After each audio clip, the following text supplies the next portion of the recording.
Study SNS में आप सभी का स्वागत है। आज जैसा कि 15 अगस्त है और इंडिपेंडेंस डे है, तो आप सबको हार्दिक शुभकामनाएं। और हमें भी अपने कैरियर को स्टेबल करने का आज से प्रयत्न करना चाहिए और संकल्प लेना चाहिए कि हम लाइब्रेरियन बन के रहेंगे। तो इसके लिए हम सीरीज चला रखे हैं। अगर आप मेरे चैनल पर कंटिन्यू बने रहेंगे, चैनल को सब्सक्राइब करेंगे, लाइक करेंगे और दोस्तों में दूसरों की मदद करेंगे, तो दोस्तों आपका भी लाइब्रेरी का जरूर एग्जाम क्रैक हो जाएगा। तो दोस्तों आज हम मोस्ट इंपोर्टेंट 5 लॉ पढ़ेंगे, जिससे हमेशा 4-5 क्वेश्चन पुटअप किए जाते हैं दोस्तों। तो ऐसे बहुत सारे क्वेश्चन हम कंफ्यूज होते हैं, आज उसको सारा हम बेसिक तरीके से उसका डाउट क्लियर करवाएंगे। आप वीडियो में लास्ट तक बने रहे, मेरे चैनल को लाइक करें, सब्सक्राइब करें और शेयर करें। थैंक यू दोस्तों। तो पहले हम कुछ रंगनाथन की बुक्स देखेंगे इंपॉर्टेंट, जो हमेशा 10 ही बुक है। ऐसे तो रंगनाथन ने 60 बुक लिखे थे दोस्तों, लेकिन उस 60 बुक से कभी क्वेश्चन नहीं आता। इसी 10 किताबों को हमेशा पूछा जाता है कि कौन किताब कब आई, या इसके बाद कौन सा है, इसके पहले कौन सा है। तो ये मोस्ट इंपोर्टेंट है दोस्तों। आप इसे नोटबुक और पेन लेके बैठे और इसको नोट डाउन करें, क्योंकि ये मोस्ट इंपोर्टेंट है। मैं बोलती जा रही हूँ, आप नोट डाउन कर लो दोस्तों। और मैंने आपको जैसा कि बताया कि आज हम 5 लॉ, फर्स्ट इनकी जो बुक है 5 लॉ ऑफ लाइब्रेरी साइंस, जो 1931 में आई थी, इसका पूरा, इसमें जितने भी रूल्स दिए हुए हैं कौन कौन से हैं और किसको कौन फॉलो करता है। जैसे हमेशा क्वेश्चन पुटअप किया जाता है, नेक्स्ट टाइम में भी पुटअप किया गया था कि बिडिंग आउट किस लॉ को, 5 लॉ के किस लॉ को फॉलो करता है, तो 5th लॉ को करता है। लेकिन ऐसे क्वेश्चन, मुक्त द्वार प्रणाली किसको फॉलो करता है, तो ये 3rd लॉ को करता है। तो ऐसे बहुत सारे क्वेश्चन जरूर पुटअप किए जाते हैं। तो आप पहले इसको लिख ले, फिर मैं उसका पोस्टमार्टम करके एक एक चीज पर आप आज गहराई से बात करेंगे। आप वीडियो में लास्ट तक बने रहे और एक एक चीज सुने, बीच से वीडियो स्किप ना करें। ये दोस्तों शुरू करते हैं। 5 लॉ ऑफ लाइब्रेरी साइंस, जो रंगनाथन की फर्स्ट बुक है दोस्तों, ये हमेशा लिखी जाती है। और इसको मैंने आपको याद करने के लिए बताया था कि त्रिमूर्ति की अवधारणा से इसका आइडिया आया था रंगनाथन को, और इन्होंने ये 5 लॉ लिखी थी, जो लाइब्रेरी साइंस का आधार बना दोस्तों। तो 1931 में बना था दोस्तों। कॉलम क्लासिफिकेशन 1933 में बना था दोस्तों। इस पे मैंने एक स्पेशल वीडियो डाल रखी है कि इसकी संस्करण कब कब आई, और आपको रटना नहीं पड़ेगा दोस्तों। अगर आपने वो वीडियो देख लिया तो आपको ट्रिक के माध्यम से याद हो जाएगा दोस्तों। आपको वीडियो जरूर चेकआउट करें। क्लासिफिकेशन कैटलॉग कोड, ये भी 1934 में आया था दोस्तों। और ये इस पे भी मैंने एक स्पेशल वीडियो डाल रखी है, जो आप जाके चेकआउट करें। और इसके कितने एडिशन आए, कौन कौन एडिशन कब आया, ऐसे क्वेश्चन इस दोनों से जरूर पुटअप किया जाता है, क्योंकि ये वर्गीकरण, ये सूचीकरण है। तो आप ये दोनों वीडियो, मेरी सारी वीडियो चेकआउट कर, लेकिन ये दोनों वीडियो अभी फिलहाल जरूर देखें।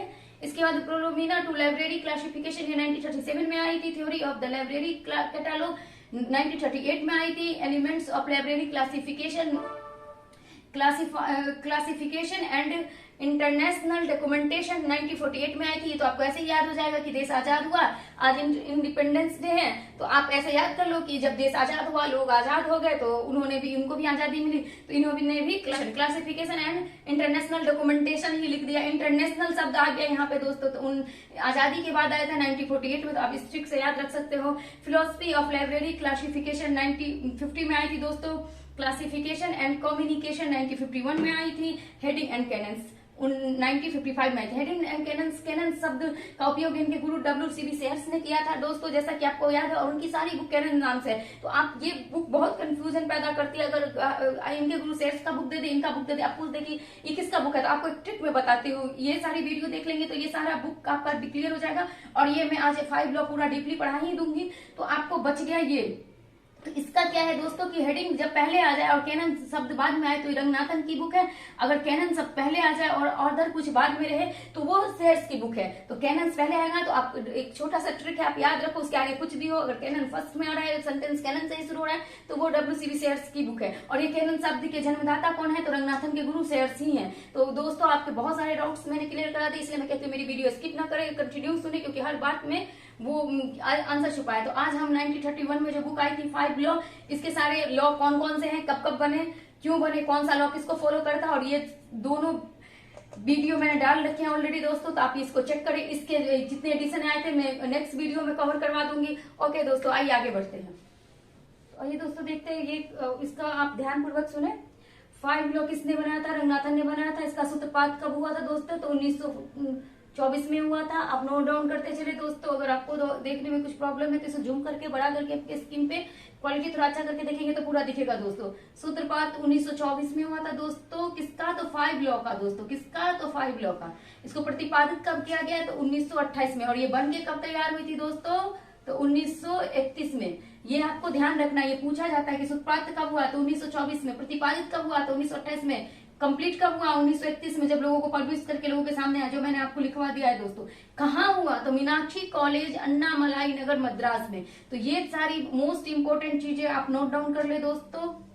कहाँ इसका सूत्रपात हुआ, प्रतिपादन कब हुआ और कब, कहाँ से पब्लिश हुआ? तो मीनाक्षी कॉलेज, अन्नामलाई नगर में से हुआ दोस्तों। तो शायद आप ये समझ गए होंगे दोस्तों, तो मैं इसे मिटा देती हूँ ताकि ये कुछ समझने में आपको आसान हो बहुत। अब दोस्तों ये आते हैं कि कौन कौन से 5 नियम उन्होंने ये 5 लॉ में लिखा था दोस्तों। तो बुक्स आर फॉर यूज, मतलब ग्रंथ उपयोगार्थ हैं, मतलब पुस्तकें उपयोग के लिए है। आप लिखते जाए दोस्तों, अब मैं लिखवाती जा रही हूँ। बुक्स आर फॉर यूज, पुस्तकें उपयोग के लिए है या फिर ग्रंथ उपयोगार्थ है, कुछ भी लिख सकते हो आप दोस्तों, जो भी बात एक ही है। एवरी रीडर हिज बुक, प्रत्येक पाठक को उसकी पुस्तक मिले।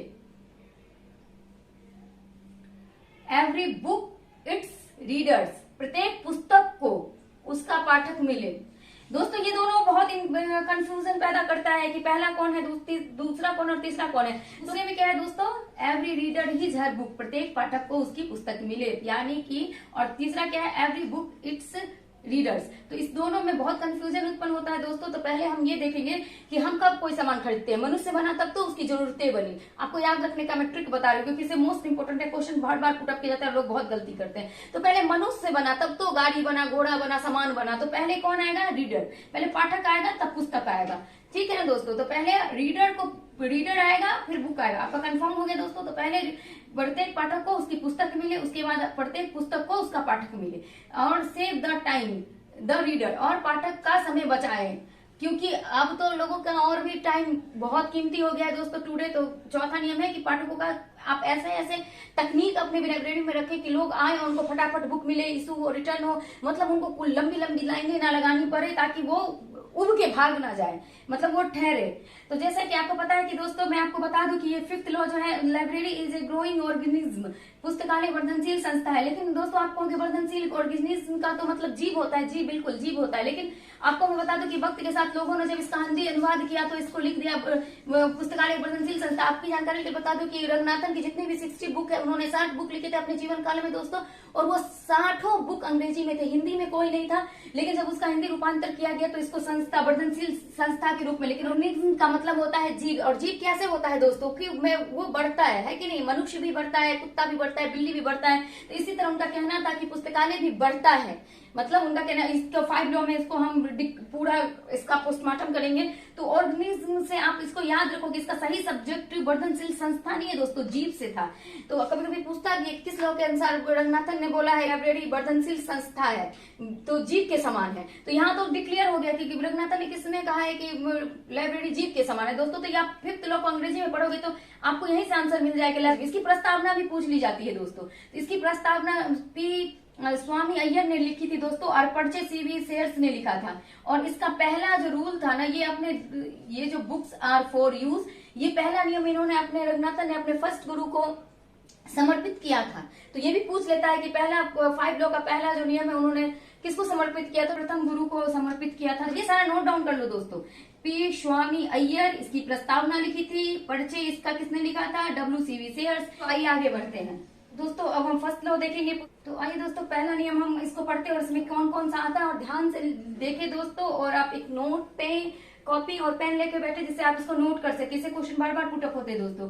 बुक्स आर फॉर यूज, पुस्तकें उपयोग के लिए है, ग्रंथ उपयोग के लिए होती है। अब देखिए दोस्तों, इसमें क्या क्या आता है। पहला क्या है? पुस्तकालय का स्थान, मतलब इसका कहना है कि पुस्तकालय हमेशा कहाँ होना चाहिए। कोई शहर है, मान लो सृजना, पुस्तकालय तो कहाँ होना चाहिए?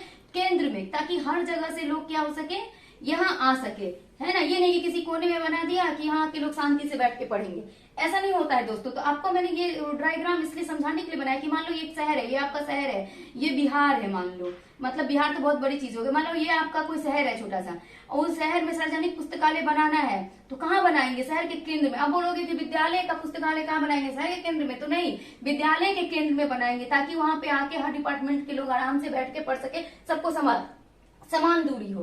दूसरा इसका एक बहुत मोस्ट इंपोर्टेंट रूल है, पुस्तकालय का कार्य और घंटों पर जोर। इस पे बहुत अच्छी एक स्टोरी है।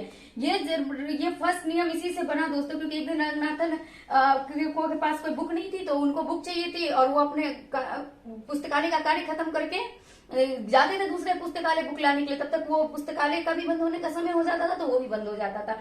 तो रंगनाथन बहुत परेशान हुए, तो उन्होंने सोचा कि अगर पुस्तकालय का समय पाठक के समय के अनुसार बना दिया जाए तो ऐसे कई लोग हैं जो अपना कार्य खत्म करके आएंगे, फिर पुस्तकालय में आएंगे और वो पुस्तक पढ़ सकेंगे।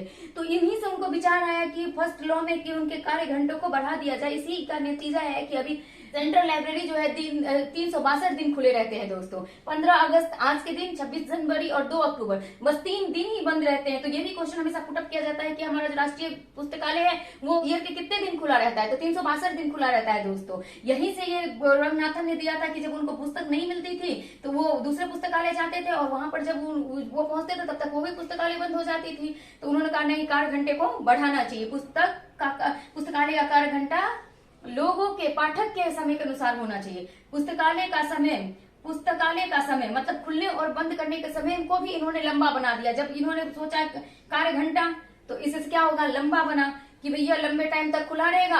आप आओ, यही नतीजा है कि राष्ट्रीय पुस्तकालय कितने घंटों खुला रहता है दोस्तों, तो सुबह 9 बजे खुलता है और रात के 8 बजे बंद होता है। तो आप अंदाज लगा लो कि कितने लंबे समय तक खुला रहता है दोस्तों।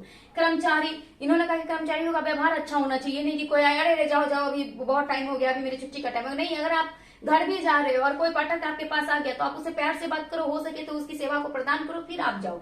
क्योंकि क्या इन्होंने क्या कहा, पुस्तकालय एक संस्था है।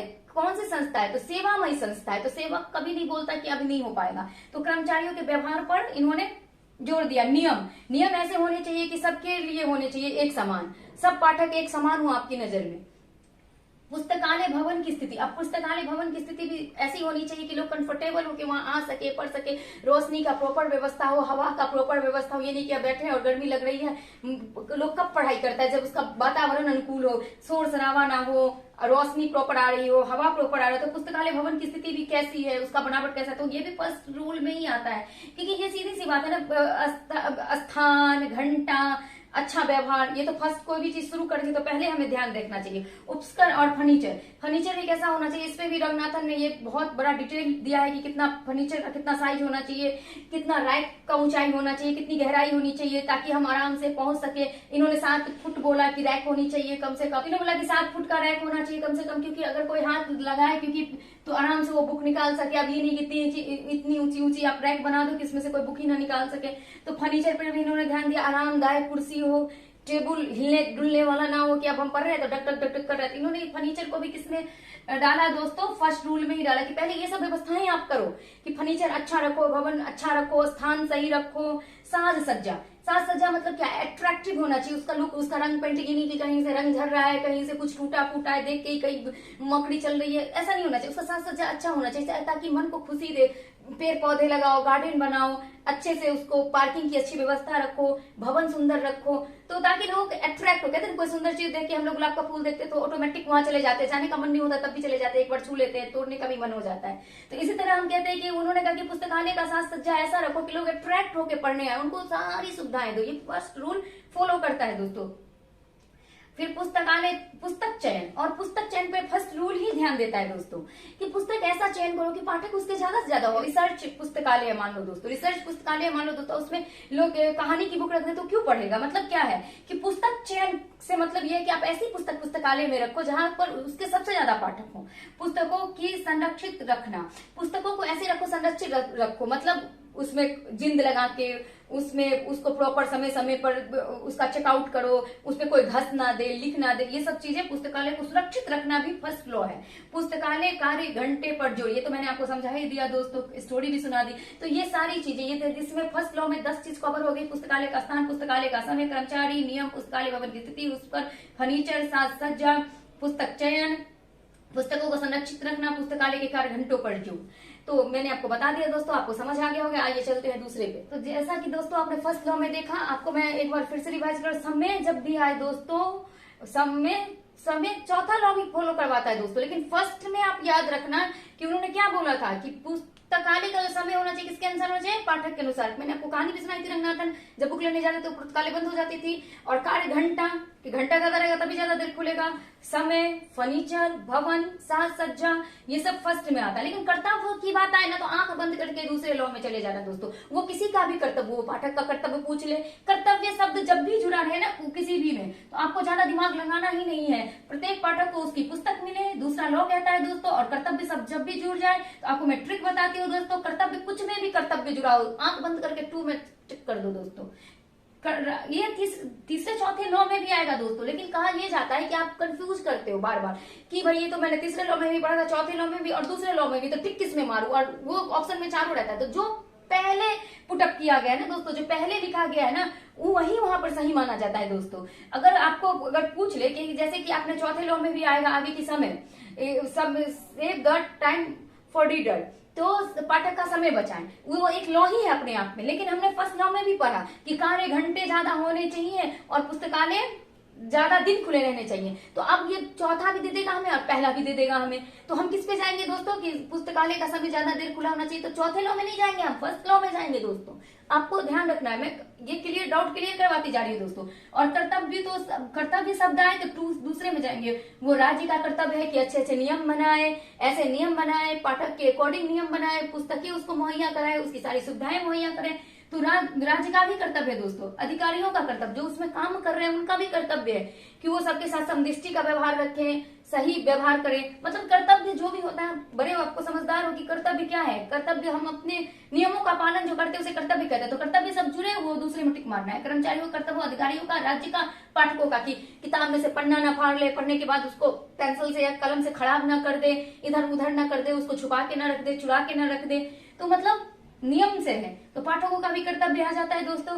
पुस्तकालय नेटवर्क पर जोड़। अब देखिए दोस्तों, नेटवर्क ये मोस्ट इंपोर्टेंट है यहाँ पर। दूसरा कि पुस्तकालय को आपस में जोड़ के रखना, कि आपके पास अगर कोई बुक नहीं है, आजकल कंप्यूटर का जमाना आ गया है दोस्तों, तो हम अपने पुस्तकालय को यूनिक बना सकते हैं दोस्तों। अब ये अगर आपके पास कोई पुस्तक नहीं और पाठक आ गया तो आप क्या करोगे? अगर आप नेटवर्किंग से जुड़े हुए हो तो आप दूसरे से उसे मंगवा के दे सकते हो दोस्तों। तो पाठक की स्वतंत्रता के बारे में समर्थन, मतलब पुस्तकालय को में पाठक की स्वतंत्रता का क्या मतलब है दोस्तों? कि वो अपने विचार से, जो मन है उसका, जो बुक पढ़ने का मन है वो आपसे मांग सके, जितनी देर पढ़ने का मन है वो पढ़ सके, फिर आपको लौटा सके। अधिनियम पर जोर, मतलब इस पे नियम जो बनाते हैं अधिनियम, वही राज्य सरकार कर्तव्य है। तो क्या करती है राज्य सरकार? अधिनियम बनाती है दोस्तों। तो ये दोनों आप ऐसे जोड़ के देख सकते हो। अंधे के लिए मतलब दोस्तों अंधे के लिए नहीं है, हैंडीकैपों के लिए है दोस्तों। जब भी पूछे कि विकलांगों के लिए किस नियम फॉलो करता है, कि अंधों को भी पुस्तक मिलनी चाहिए, क्योंकि यहाँ पर क्या है, प्रत्येक पाठक को उसकी पुस्तक मिले।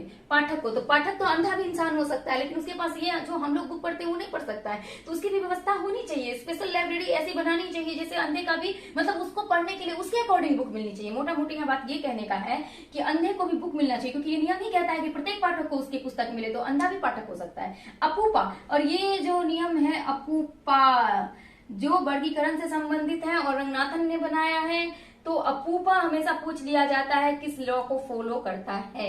आप कई एग्जाम में देखोगे ये पूछा है अपूपा किस लॉ को फॉलो करता है। दूसरा, तो ये दूसरे को लॉ को अपूपा फॉलो करता है।